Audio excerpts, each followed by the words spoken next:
So guys, here we go. Let's test it out, the AIM-120C-5 and the AIM-120B in this case, to see what is the actual differences in real game, you know? Of course, we can talk about stat charts and we can talk about all sorts of graphics and everything, but to be honest, once you actually see these things working in-game, you will think that maybe a lot of nations deserve this missile because it's not that different. And actually, I was kind of wrong. I thought this thing was kind of almost OP, but it actually isn't.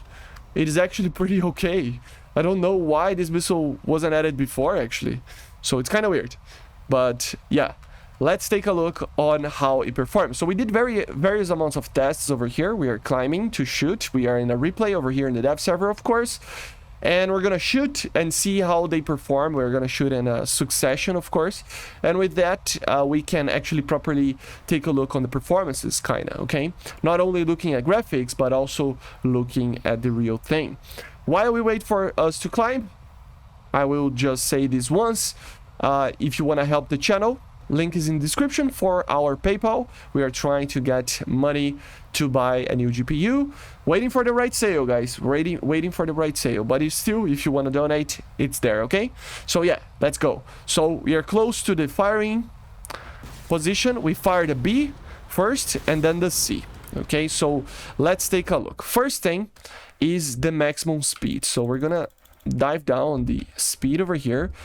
As you see, both of them loft very aggressively compared to some of the other missiles that we have. They did made the C5 be a little bit worse or a little bit less aggressive than it was before.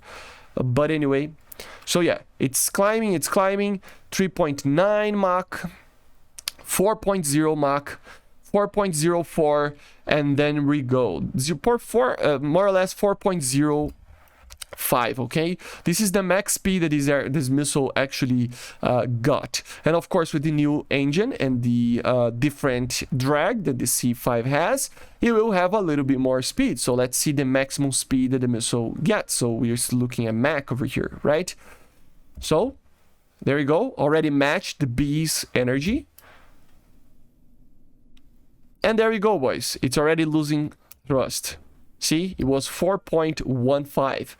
And this will be the number that you think about.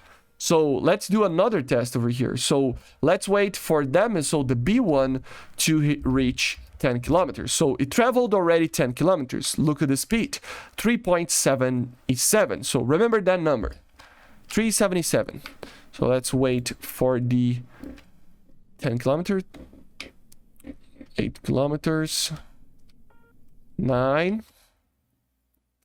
and there we go, 3.89, more or less the same, right? Basically 0.12 more or less more Mach in the same travel distance. And as you can see, it wasn't even as aggressive on the loft as you would think. It's even less than the AIM-120B, right? Which is kind of crazy because, you know, the sites that we use to actually take a look on this, they say it's going to be different. And this is going to be the difference, guys. This is the difference. I can already stop talking and wrap it up the video if I want to be honest. This is going to be the difference. About 0.1 to 0.2 Mach of difference, around 200, 300 max kilometers per hour of a change. That's kind of the difference in energy. Everything else is pretty much the same. And it's kind of funny to see this because the C5 is advertised to be the greatest thing ever. So either it's, you know, maybe not realistic, or it's not as, like the B is not as bad maybe. Not that the C5 is not good, maybe the B is not as bad as people think, right? So as you see, the differences in speed still remain. So let's wait to 20 kilometers traveled over here and we pause it.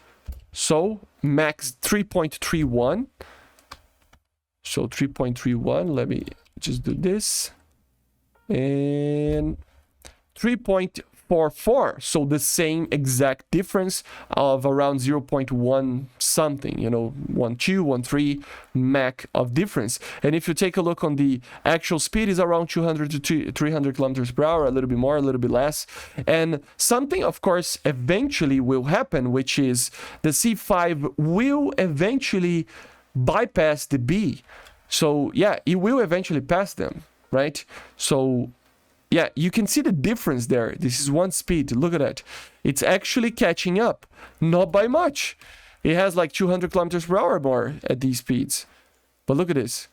It already passed. So at the same kind of situation over here, the same distance, and the missiles have basically almost the same speed. They have a little bit of a difference, around 2 kilometers. Let me get closer here to be able to see what are the differences, of course. It takes a long time to do this in replay, guys. Oh my god.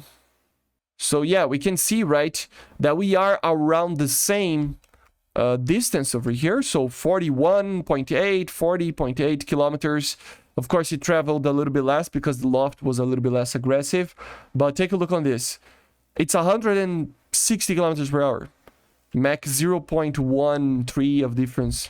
Something like that. 200 kilometers per hour, more or less, right? So, yeah. And then what happens? The C5 passes the B. It hits first. But look at the difference when it hits. It's like barely feelable. It's barely to like 150 kilometers per hour more. 150 kilometers per hour more will, guys, not do any difference. Okay? It will basically not be feelable in a target. So all the things that I talked about, actually, I thought they were increased. StatShark kind of lied to us a little bit. It's not that they lied to us, but those are optimal conditions, of course. Here we are actually looking at a firing solution in a real combat situation, right? And you will notice that this happens every single time. We tried again, but now with the target flying in a lower altitude, very close to the ground. What means is that the missiles, they don't loft and they just start pulling and they go through thicker air from the get-go, right? So let's see, for example, 20 kilometers, 0.2, right? Mach 2.7. Let's see the same distance. Oh, 2.82. Again, guys, the same difference. So at the same travel distance over here, the B was at 2.7, and now we are at 2.82 with the C5. So the same thing happens. The same thing happens, guys. It basically has this Mach 0.1 something that it will always have a difference. The C5 will get first to the target. It will be able to have a little bit more energy if the target is trying to turn or anything like that. And it will hit the target first. But it doesn't have enough difference. I mean, look at this. In the final stages, is around the same, 0.13 difference in the Mach. So they hit at around the same difference, 0.12 in this case. So it's, yeah, 0.12 is way too weak for us to actually have a proper difference in the terms of having a target that it's trying to turn or anything like that, so that we can actually have some form of ability to make the missile have a little bit more of a hit rate. Yes, it will increase the hit rates, but not by much. Honestly, with this performance, yeah, guys, I still firmly believe that we need the decompression of BR. And yeah, 14.3, 14.0s, they need to be the ones they are using these missiles. But at the end of the day, all of the 13.7s can have this missile and it won't change too much.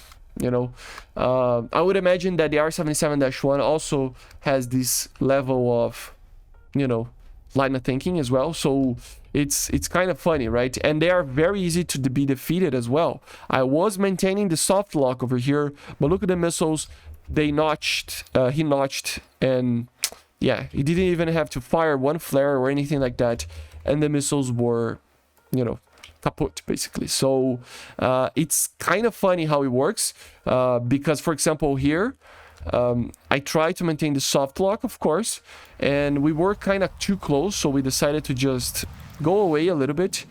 I eventually just turned around and shot him from a very close distance, and you will see that it feels the same, exactly the same from a close distance as well.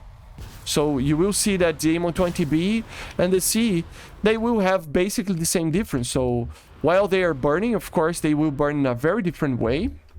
But look at this, 6 kilometers traveled, Mach 2.99, right? Let's see there. 3.11. Guess what, guys?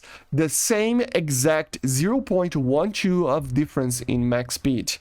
Around the same, pretty much the same throughout the whole thing. So even when they are turning, even when they are doing the same maneuver, even if it's BVR, even it's a different maneuver, if it's close range, it doesn't matter. The missiles do basically the same. So don't expect this missile.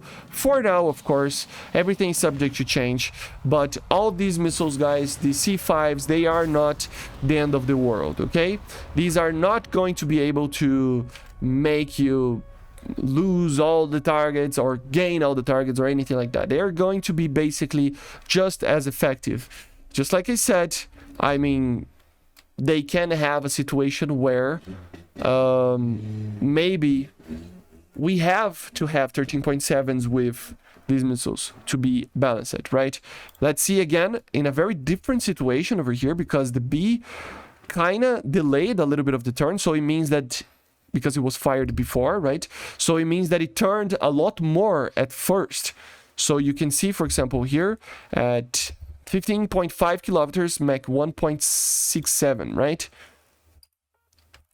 Let's see, wait a little bit, 1.88. So in this case, it is better, 0.2 something, 0.22, right? But look at the turn that he had to do. Because I fired a B first, it means that the missile, look at this, you can clearly see the delay on the turn over here. See how, you know, the C just starts to turn first. I don't know if this is the seeker, what it is, but it means probably just because I fired the B first, right? But even then, even making it harder for the B to be able to have to react a little bit closer to the target, which is always worse, it was not that much different, you know. Both of them are almost useless at these distances, at these speeds, you know. Look at this. Mach 1 point something, I mean 1.0, 1.2, it doesn't matter. They will all be really bad at these speeds. It doesn't matter what. And this will be basically what happened here, because I maintained the soft lock, and yeah, the missiles were tracking, as you see, but they didn't have the energy. See, they are tracking, they are trying to get to the target, but they don't have the energy, and they ended up crashing. So at the end of the day, again, this difference basically is always going to be there. Yes, the C5 is better, but not by much. Okay, this is the what we can draw from this. Okay, and it's still very easy to notch, still very easy to make it lose the target. So yeah, it's kind of like that. Okay, guys. So basically, this is it. This is the AIM-120C-5. I hope you enjoyed. Make sure to subscribe. Let me know in the comments what you think about this. And yeah, I see you guys on the next one. So bye, guys. See you.